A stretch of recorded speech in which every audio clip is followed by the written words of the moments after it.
So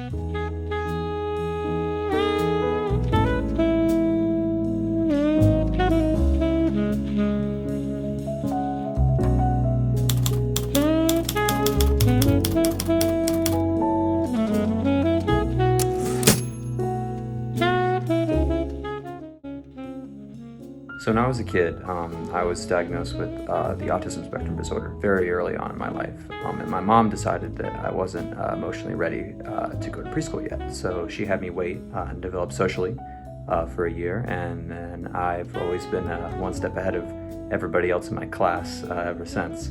And I feel like in high school it was pretty much the same. I was always the oldest in my friend groups. And sometimes I would feel a little bit out of touch with the jokes they were making. I kind of felt that I was too old for them. But in my freshman civics class, my instructor, Mr. Schuford, he finally put the nail on the head for me. And he told me that I was an old soul, and it clicked after he said that. And the signs were always there. I just never really noticed them. I was super formal. I was always concerned with being polite to everybody I came across. I was my English instructor's best friend in the texting department. Never a misspelled word. Not anymore, but obviously back then I was much more concerned with formality.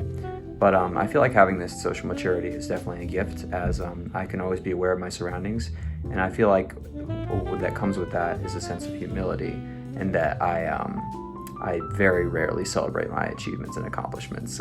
I don't want to have to voice my own successes just out of fear that maybe someone else might feel belittled, or I'd hate to make anybody jealous, so I rarely ever voice my own opinion.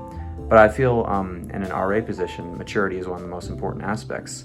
And without maturity, you have no authority in the group, and it's just going to be a bunch of people screaming and yelling. Someone's got to stand up and set some ground rules. And I feel that with maturity, I have the confidence and I can take charge and face the challenges of that position.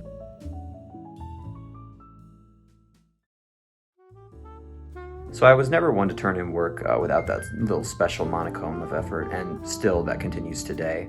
I've always been someone who wishes for each assignment to push me academically. And in high school, I wanted to make sure that I was prepared for a college-level course load, so I ended up taking a lot of AP courses.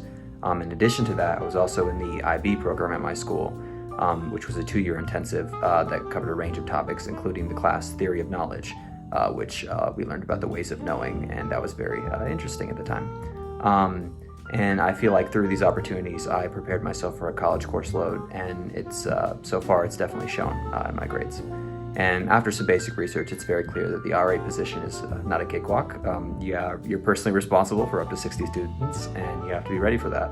And I feel like you need to be ready to put your needs aside for somebody, especially a first-year student who might need help more than you do. And somebody who's not up to the task of being challenged would pitter out in the competition here. And I feel like I can be counted on when it counts. And as an RA, I gather you have to be willing to challenge yourself. And as a student, you have to be ready for that. Someone could be having a medical emergency. You've got to be ready.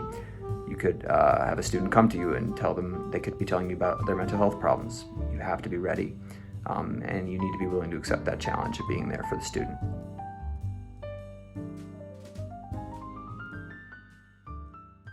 I'd say that I've always been consistently reliable when it comes to my schoolwork. Ever since my senior year of high school, during asynchronous learning, I just realized that I didn't want to have work hanging over my head, considering that I was always going to be at home. So I ended up getting a lot of my work done as soon as it was assigned, or very shortly afterwards. And I found that that gave me a lot of free time to hang out with my friends, or hang out with my family, or do any other task that needed to get done. And I've been the same way ever since. I don't like to procrastinate on my work because I just feel like I'm going to end up lagging behind. So the weekends have especially become a time when I've had a lot of me time and free time, which I very much appreciate. And I feel that being reliable is crucial when it comes to any task. A supervisor or a manager, they need their employees to be ready to go when the time calls. And if you can't be relied upon, then in what sense are you going to be capable of performing a job? And so I feel that reliability is something every applicant in any position should have, so that way a superior can truly believe in your skill level. And I feel as an RA, you have to be dependable, and you have to be ready to assist your residents at any time. And as someone who likes to get their work done ahead of time, I feel that I myself would have a lot of free time to be there for residents should I become a hypothetical RA. I usually take a lot of the free time I have to watch movies or hang out with friends or call my family or things like that, but I feel that I can also be there for residents should I need to be. And I feel like I'm ready to take that next step, and I'm confident that I can fulfill the duties of the resident assistant position here at Appalachian State University. Thank you.